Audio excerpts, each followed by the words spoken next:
کہ عورت کو اگر باہر نکلنا ہے تو اپنے بھائی کے ساتھ میں جائے، اپنے باپ کے ساتھ میں جائے، اپنے ان رشتوں کے ساتھ میں جائے جو رشتے جن سے اس کی شادی نہیں ہو سکتی ہے۔ اللہ کے نبی نے فرمایا اللہ تو سافر المرأۃ الا مع ذی محرم، عورت یہ سفر نہ کرے جب تک کہ اس کا محرم اس کے ساتھ میں نہ ہو۔ آج پڑھائی کا دور ہے اور لڑکیاں نہ جانے کتنی جو بیچارے مالدار ہو گئے، مالدار ہونے کی بنا پر اب وہ دین کی تعلیم نہیں دیتے، وہ دلی نہیں بھیجتے، وہ عائشہ صدیقہ للبنات دہلی کے اندر بھیجنے کے لیے تیار نہیں ہے، وہ تو اپنی شان دکھاتے ہیں، مجھے تو اللہ نے بہت دولت دی ہے، میں تو اپنی بچی کو ہائی اسکول کراؤں گا، میں اپنی بچی کو انٹر میں کراؤں گا، میں اپنی بچی کو فلاں ڈپلوما کراؤں گا، اکیلا بھیج رہا ہے۔ نہ جانے کتنے ایسے نمونے موجود ہیں کہ لوگ باقاعدہ پلین سے ہوائی جہاز سے اکیلی لڑکی کو روانہ کر دیتے ہیں۔ میرے بھائیو یہ معاملہ ہے، آج سفر کرنے کا معاملہ بڑا خطرناک ہوتا چلا جا رہا ہے اور آدمی بھروسہ کرتا ہے میری بیٹی تو غلط نہیں ہو سکتی ہے، میری بیٹی اکیلی سفر کر جائے کوئی دقت نہیں ہے، مجھے بڑا بھروسہ ہے اپنی بیٹی پر۔ لیکن میرے بھائیو جب معاملہ خراب ہوتا ہے تو وہ یہ کہتا ہے بھائی ہو سکتا ہے اس آدمی نے زبردستی اس کے ساتھ میں معاملہ کیا ہو سکتا ہے اس آدمی نے میری بیٹی کو زبردستی چھیڑ دیا ہو، لیکن میرے بھائیو چوک تو ہماری ہے کہ ہم نے اپنی بیٹی کو طرح چھوڑ دیا، چوک تو ہماری ہے کہ ہم نے کالج کے حوالے کر دیا، ہم نے اپنی بیٹی کو اسی جگہ ایڈمیشن دلا دیا جہاں لڑکے اور لڑکیاں ایک ساتھ بیٹھا کرتے ہیں، ہم نے اپنی لڑکی کو، اپنی بہن کو، اپنی بیٹی کو ایسی جگہ ایڈمیشن دے دیا جہاں اسکرٹ پہنا کر کے لڑکوں کے سامنے پیش کر دیا جاتا ہے، لڑکوں کے سامنے بٹھا دیا جاتا ہے اور وہ لڑکیاں اکیلی واپس آتی ہیں اور اکیلی جاتی ہیں اور اس کے بعد معاملے خراب ہو جاتے ہیں۔ میرے بھائیو اس لیے اگر آج کی تقریر سے تم فائدہ اٹھانا چاہتے ہو، اگر تمہیں محبت ہے اپنے نبی جناب محمد رسول اللہ صلی اللہ علیہ وسلم سے، تو اپنی بیٹیوں کی حفاظت کرو، اپنی بہنوں کی حفاظت کرو، اپنی بھانجیوں کی حفاظت کرو، جب بھی ان کو ضرورت ہو تو کسی نہ کسی ایسے آدمی کو ان کے ساتھ میں بھیج دیا کرو جن سے ان کا نکاح نہیں ہو سکتا ہے، یعنی محرم آدمی کو ساتھ میں بھیج دیا کرو، یہ ضروری ہے۔ لیکن یہ عمل معلوم ہے جب کیا جاتا ہے جب حج کو جاتے ہیں تب۔ عورت اکیلی پوری دنیا میں گھوم رہی ہے، ابھی وہ عمرہ کرنے کے لیے جانے لگے تو مولانا صاحب ذرا بتاؤ فلاں صاحب جا رہے ہیں کیا اس کے ساتھ میں حج جا سکتی ہے نہیں جا سکتی؟ اور جب دلی جائے گی تو نہیں پوچھے گی مولانا صاحب میں دلی جا رہی ہوں فلاں صاحب کے ساتھ میں چلی جاؤں یا نہیں چلی جاؤں، تو نہیں پوچھے گی۔ مراد آباد جائے گی تو نہیں پوچھے گی کسی کے ساتھ میں۔ اور کتنی عورتیں تو ایسی ہوتی ہیں روڈ پر پہنچی 10-15 کلومیٹر جانا ہے، دیکھا موٹر سائیکل والا آ رہا ہے ہاتھ دے دیا بھائی صاحب بٹھا لو، ایسی بھی عورتیں۔ میری ماں اور بہنوں ہوشیار رہنا، کبھی کبھی دھوکے میں ایسا نہ ہو کہ کسی 50-60 کلومیٹر یا 100 کلومیٹر دور کا کوئی آدمی آپ کو بٹھائے اور لے کر کے چلتا بنے، آپ کو پتہ ہی نہیں ہے کہ اترنا کیا ہے۔ میری ماں اور بہنوں اس طریقے کے تجربات ہم نے دیکھے ہیں کہ بہت ساری عورتیں ایسے کسی اجنبی کا ہاتھ، کسی اجنبی موٹر سائیکل کو بائک والے کو ہاتھ دیا اور بیٹھ گئی اور اس نے لے جا کر کے جو ہے الٹا سیدھا معاملہ کیا اور اس کے بعد مار کر کے پھینک دیا، ایسے حالات بھی آتے ہیں۔ اس لیے میری ماں اور بہنوں سب سے پہلے نمبر 1 آپ تنہا سفر مت کرو، اور اگر آپ جا رہی ہو تو کسی اجنبی مرد کی بائک پر بیٹھنا یہ تو آپ کے لیے زہر ہے، بیٹھنا ہی نہیں، اور بیٹھنے سے پہلے اکیلے نکلنا ہی نہیں ہے، بلکہ ذمہ داری تو ہونی چاہیے کہ آپ اپنے سامان کو اپنے شوہروں سے منگوائیں۔ اگر غیر شادی شدہ لڑکی ہے تو اپنے بھائی سے، اپنے باپ سے سامان منگوائے، اپنی ماں سے منگوائے اور وہ ماں اپنے شوہر کے ساتھ میں جائے۔ لیکن میرے بھائیو یہ تمام معاملے ختم ہیں۔ آئیے واقعہ آپ حضرات کے گوشے گزار کر دوں، بڑا دل کو دہلا دینے والا اور تجربات کی دنیا۔ آج لوگ کہتے ہیں میری بیٹی پر مجھے بڑا بھروسہ ہے۔ سنو میں بتاؤں، یہ جو پڑھائی کے لیے لوگ لمبے لمبے سفر پر اکیلے ریزرویشن ٹکٹ نکالا یا ہوائی جہاز کا ٹکٹ نکالا اور اس کے بعد بٹھا دیا وہیں جا کر کے اتر جائے گی۔ میرے بھائیو ایک عالم دین نے واقعہ سوشل میڈیا واٹس ایپ پر انہیں حوالے کیا ہے، ایک آدمی اپنی لڑکی کو چھوڑنے کے لیے پٹنہ اسٹیشن پر آتا ہے، بہار کا مشہور اسٹیشن ہے جو لوگ ادھر گئے ہوں گے جانتے ہیں۔ پٹنہ اسٹیشن پر آیا، اس لڑکی نے اپنے ہاتھ سے اپنا تنہا ٹکٹ نکالا، اسے تقریباً 200-250 کلومیٹر اپنے کالج میں جانا ہے۔ تنہا ہاسٹل میں رہ کر کے وہ لڑکی شکشا پراپت کرتی ہے، تعلیم حاصل کر رہی ہے۔ باپ سے بتایا मैं तो हाई लेवल की स्टूडेंट हूं, मैं तो अकेले सफर कर सकती हूं, मेरी तरफ तो कोई नजर उठा करके देख भी नहीं सकता, और अगर किसी ने नजर उठाई तो उसका मामला वही जानेगा, उसका नतीजा क्या होने वाला है। बाप ने कहा मेरी मेरी मेरी लड़की तो बड़ी पारसा है, मेरी लड़की तो बड़ी भरोसेमंद लग रही है। तन्हा टिकट निकाला, निकालने के बाद अबू से कहा मुझे ड्रॉप कर दो, आप मुझे पटना स्टेशन तक बैठा दो। लिहाजा वो गए, लेकर के गए, ट्रेन खड़ी हुई है, उस बोगी के अंदर, उस डिब्बे के अंदर जिसके अंदर उसका टिकट बनाया गया था, उस डिब्बे के अंदर वो इंटर होते हैं, वो दाखिल होते हैं, अपनी बेटी को सीट पर बिठा देते हैं जो उसने बुक की थी, जिनका टिकट कंफर्म था, उस सीट पर बिठा दिया गया। जब वो आदमी पलट करके देखता है तो दूसरी सीट पर एक बुजुर्ग बाशरा मुशर्रा दाढ़ी वाला विद फैमिली सफर करने की तैयारी में था, वो अपने सामान को सेट कर रहा था। वो आदमी आया, बेचारा बाप होता है, वो अपने बच्चों के हक में बड़ा ही फिक्रमंद हुआ करता है, लेकिन मेरे भाइयों उस औरत के, उस मर्द की दयूसियत का तो आलम तो वही पता चल जाता है कि उसने अपनी बेटी को तन्हा जाने की इजाजत कैसे दे दी, लेकिन फिर भी फिक्र दामनगीर हुई। लिहाजा पलट करके देखा है कि एक आदमी है जो दाढ़ी वाला है, वो अपनी फैमिली के साथ में सफर करना चाहता है। सवाल किया कि आप कहां जा रहे हैं, पता चला कि जिधर मेरी बेटी जा रही है उधर ही वो बुजुर्ग भी जाने वाले हैं। कहने लगे ये फला बर्थ पर, फला सीट पर मेरी बेटी है, ये फला जगह पर सफर करने वाली है, लिहाजा मेरी बेटी का ख्याल रखना। आप जा रहे हैं, मेरी बेटी तन्हा है, मेरी बेटी अकेली है, लिहाजा आप मेरी बेटी का ख्याल रखना। कहा ठीक है, कोई बात नहीं है, तुम भी मुसलमान हो, मैं भी मुसलमान हूं, ठीक है, आपने मेरे हवाले किया है तो मैं इंशाअल्लाह ध्यान रखूंगा। बाप चला जाता है, इधर ट्रेन ने हॉर्न दिया, ट्रेन भी अपने स्टेशन को छोड़ दी है, ट्रेन ने चलना शुरू किया, स्पीड पकड़ी, यहां तक के तकरीबन 100 किलोमीटर की दूरी पर जाकर के अगले स्टॉप पर वो रुक जाती है। वहां से एक लड़का दाखिल होता है, दाखिल होने के बाद उसी रिजर्वेशन डिब्बे के अंदर वो लड़का दाखिल हुआ, दाखिल होने के बाद उसी लड़की की सीट पर जाकर के बैठ जाता है। अब वो आदमी देख रहा है कि ये लड़का आकर के यहां पर बैठ गया। उस आदमी ने सोचा चलो कोई बात नहीं, ये जगह नहीं है, हो सकता है ये एक आध स्टेशन तक जाएगा, बैठा है बैठ जाने दो, और वो लड़की तो खुद ही हटा देगी अगर उसको जरूरत नहीं होगी। बैठ गया, बैठने के बाद तकरीबन 15-20 मिनट गुजरते हैं, वो आपस में बातें करने लगते हैं, आपस में घुल मिल जाते हैं, आपस में बिल्कुल इस तरीके से बात करने लगते हैं जैसे उसका कोई सगा भाई हो या उसका शौहर हो, इस तरीके से बातचीत शुरू हो जाती है। अभी आदमी खुद रहा है, मैं क्या करूं, अगर इस लड़के से कहता हूं कि तू क्यों इससे बात कर रहा है तो हो सकता है ये लड़की मुझ पर सीधी ना पड़ जाए, और अगर ये लड़की सीधी पड़ गई तो हो सकता है कि ये लड़का शोर मचा दे और मेरी मां लिंचिंग ना कर दे, कहीं मुझे मारना पीटना न शुरू कर दे। आज मामला बड़ा खतरनाक है, माहौल अच्छा नहीं है, लोग इशारे में लोगों को मार गिराते हैं, भीड़ आती है और लोगों की मां लिंचिंग करके चली जाती है। बेचारे अंदर से घुट रहे, उस आदमी को मैं किस तरीके से बताऊं, भूल गया मैं, काश कि मैंने उसका नंबर ले लिया होता और मैं खामोशी से उसको इन्फॉर्म कर देता, मैं उसे बता देता तुम्हारी बेटी की सीट पर एक लड़का करके बैठा और तुम्हारी बेटी उससे बड़ा फ्रैंक होकर के बातें कर रही है, हंस रही है, खिलखिला करके बातें कर रही है, और बिल्कुल अब करीब होकर के वो दोनों बैठ गए हैं। बेचारा सोच कर रहा है और सोच रहा है काश मैंने नंबर ले लिया होता और उसे बता दिया होता। यहां तक कि सफर और आगे बढ़ा, आगे बढ़ता गया, वो दोनों सीट पर इस तरीके से बैठने लगे, इस तरीके से सफर करने लगे जैसे कोई उसका शौहर हो, इस तरीके से मामला आगे बढ़ता रहा, यहां तक कि शाम हो जाती है, और शाम होने के बाद जब सोने का मामला करीब हुआ तो एक ही बर्थ पर वो लड़का भी लेट जाता है और उसी सीट पर वो लड़की भी लेट जाती है। न उस लड़की ने कोई भी सवाल खड़ा किया, न उस भाई को जिसके हवाले उसका बाप करके गया था, न उसे कहा कि ये लड़का जबरदस्ती मेरे पास बैठा हुआ है। पता ये चला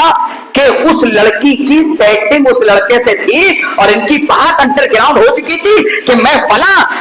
रिजर्वेशन डिब्बे में बैठ के आ रही हूं और तुम भी जो है टिकट लेकर के आ जाना।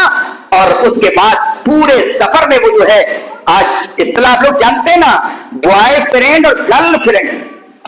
बॉय माने लड़का और गर्ल माने लड़की,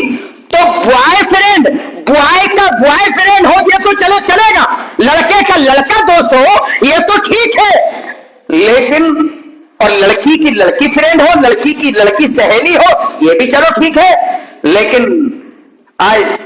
वेस्टर्न कल्चर मगरबी तहजीब का ये माहौल है कि लड़की एक लड़के को लेके अपने घर आती है तो बाप पूछता कौन है, कहती है मेरा बॉयफ्रेंड है। ये तो अजीब इस्तिलाह है भाई, लड़की का बॉयफ्रेंड, ये कौन सा भैया में इस्तिलाह निकल गई। शौहर हो सकता है, भाई हो सकता है,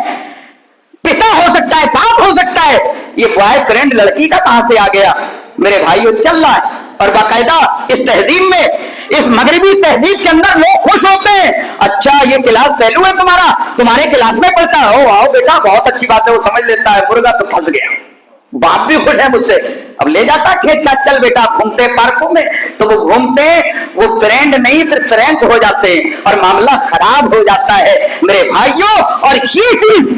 सिर्फ उनमें ही नहीं है, ये बहुत सारे मुसलमानों में भी ये चीज घर कर आई है, मुसलमानों में भी ये चीज दाखिल हो गई है कि हाँ लड़की का दोस्त आया हुआ है। मालदार लोग कहते हैं भाई हाँ लड़की का दोस्त है उसके क्लास में। मेरे भाइयों पेट्रोल और आग की दोस्ती चल जाएगी क्या। अभी पेट्रोल में ऐसे करके लौटो और तुम आप यहां से एक दिल्ली दिखा दो, कहना अरे नहीं दोनों की दोस्ती है कुछ नहीं होगा,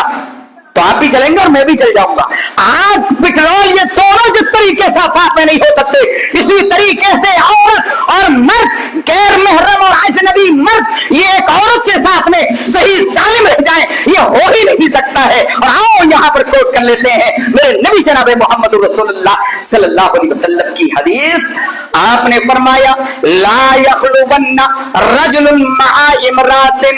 इल्ला काना सालिसुहुमा अश-शैतान। कोई आदमी किसी औरत के साथ में तन्हाई अख्तियार न करे।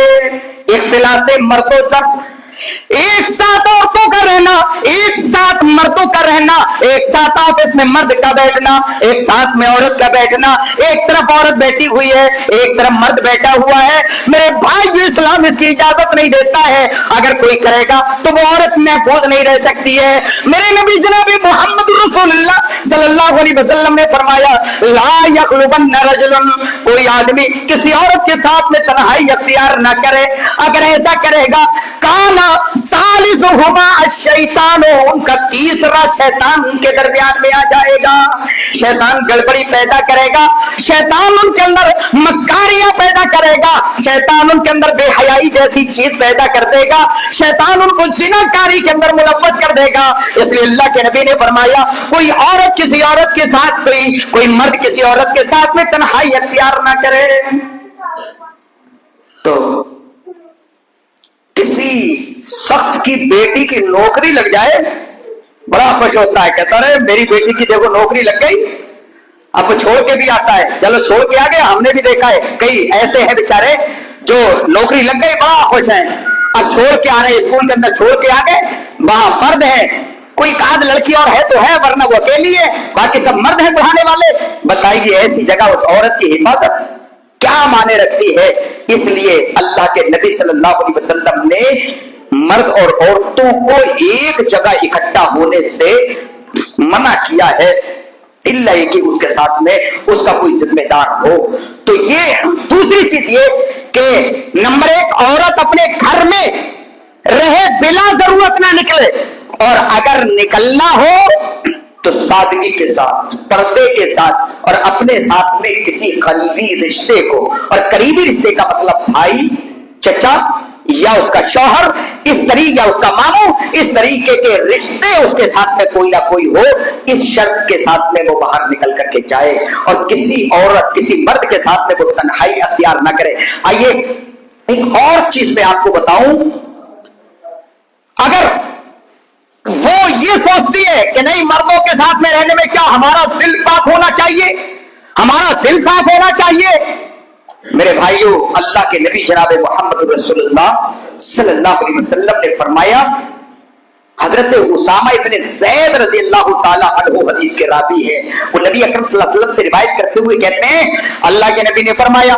मा तरक्तु बादी फितनतन अगुर्रु अला रिजाल मिनन निसा, मैंने अपने पास सबसे बड़ा फितना और सबसे ज्यादा नुकसानदेह फितना जो मर्दों के लिए छोड़ा है वो औरत का फितना है। मर्दों के लिए मैंने अपने पास सबसे बड़ा फितना अगर कोई छोड़ा है तो वो फितना औरत का फितना है। मेरी मां और बहनों, मर्द और औरत का ताल्लुक तो बड़ा दूर का मामला है, अल्लाह रब्बुल आलमीन ने शौहर और औरत का मामला खास रखा हुआ है, या उसके बाद बाप है, या उसके बाद बेटा है, या उसके बाद भाई है, ये तमाम वो रिश्ते जो पवित्र रिश्ते हैं जहां पर कोई खतरा नहीं है। हालांकि दूसरे माशरों के अंदर चले जाओ तो वहां तो बहुत सारे बाप भी अपनी बेटियों से शादी करते नजर आ रहे हैं कि अपने भाइयों ने अपने बहनों के साथ में गलत कार्य कर दी। मेरे भाई इस तरीके के मामले भी, और इसकी वजह क्या है, इसका रीजन क्या है? अभी शायद सोशल मीडिया के हवाले से बहुत सारे लोगों ने देखा होगा कि 14 साल की लड़की को उसी के अपने भाई ने प्रेग्नेंट कर दिया। बताओ ये ऐसा मामला कहां से हो गया? क्यों हुआ? इसलिए हुआ कि वो बेगैरती का मुजाहिरा अपने भाइयों के सामने भी कर रही है, वो मेकअप करके अपने भाइयों के साथ में भी खुल्लम खुल्ला रह रही है, अपने जिस्मों की कोई हिफाजत नहीं है। मेरे भाइयों क्या होगा, एक खूबसूरत लड़की अपने भाई का भी कोई मासूलियत नहीं रख रही है, बेगैरती के साथ में, और जमाने जाहिलियत का बनाव और श्रृंगार करके वो अपने भाई के साथ में इतना है। मेरे भाइयों बताओ उसके भाई का मामला भी क्या बनेगा? हालांकि होना तो ये चाहिए कि जिन चीजों की हिफाजत करने का अल्लाह रब्बुल आलमीन ने हुक्म औरत को दिया है, वो अपने बाप से भी उसकी हिफाजत करे, अपने भाइयों से भी हिफाजत करे। कितनी लड़कियां बेगैरती का मुजाहिरा बंद सवर करके शादी में जा रही है, बाप बेचारा नजरें नीचे झुका रहा है, लेकिन बेटी अपनी नजर को झुकाने के लिए तैयार नहीं है, बेटी अपने जिस्म की हिफाजत करने के लिए तैयार नहीं है, मेकअप कर रही है, बाप बेचारा निकल करके बाहर हो जा रहा है, बेटा है, भाई है, बेचारा शर्मा रहा है कि मेरी बहन मेरी बेटी ये कर क्या रही है, लेकिन उसकी गैरत खत्म है। वो न भाई का ख्याल करती है, न बाप का ख्याल करती है, न बेटे का ख्याल करती है, बस पूरा मेकअप करना है तो बाहर जाने के लिए करना है, घर पे चाहे कोई भी देखे। और शादियों में पहले हम सोचा करते थे, बरेली वगैरह के अंदर, खासतौर से शहरों के अंदर कभी जाना हुआ तो हम सोचा करते थे कि ये जो लड़की जो है आधा लिबास पहने जवान लड़की है, और न इसके सर पर दुपट्टा है, न सीने पर कुछ है, आखिर ये कौन लोग हैं जिनके साथ में ये जा रही है? क्या इस बाप को गैरत नहीं आ रही है? क्या इसकी बेटी अब नंगी जा रही है? क्या इसकी मां को शर्म नहीं आ रही है? लेकिन जब बड़े हुए तो पता ये चला कि जब ये लड़की अब नंगी होकर के जा रही है, कल इसकी शादी होगी, जब ये मां बन जाएगी और इसकी बेटी जवान होगी तो क्या सोचेगी, मैं भी तो घूमा करती थी, चलो ये इसको भी घूमने दो। तो वहां माहौल पे माहौल बनता है। मेरे भाइयों एक दो जख्म नहीं पूरा बदन है छलनी, एक दो जख्म नहीं पूरा बदन है छलनी, दर्द बेचारा परेशान है कहां से उठे। मेरे भाइयों आज पूरी सोसाइटी तबाही और बर्बादी के तहाने पर खड़ी है, हमारे माहौल खराब हो रहे हैं। मेरे भाइयों वो औरत जो अपने शौहर के लिए बनने और संवरने के लिए तैयार नहीं है, जो अपने शौहर के लिए कुछ भी सफाई करने के लिए तैयार नहीं है, जब वो पार्टी के लिए निकलती है, जब वो शादी के लिए निकलती है तो इतना मेकअप करती है, इतना मेकअप करती है कि शाम को शौहर भी पहचान नहीं पाता है कि ये मेरी बीवी है या कोई और औरत है। मेरे भाइयों ये मामला है। मेरे मां बहनों जबकि मामला तो ये होना चाहिए कि अपने शौहर के लिए बनो, अपने शौहर के लिए संवरो, अपने घरों पर साफ सुथरी रहा करो, लेकिन मामला इससे उल्टा है। तो मेरे भाइयों कुल मिला करके औरत ये मर्द के लिए बहुत बड़ा फितना है, इसलिए औरतों को चाहिए कि वो अपने तौर पर अपनी हिफाजत करें और मर्दों को चाहिए कि वो अपनी हिफाजत करें। अगर इन तमाम पहलुओं पर हम अगर अमल करेंगे तो इंशाअल्लाह ये औरत सुरक्षित हो जाएगी।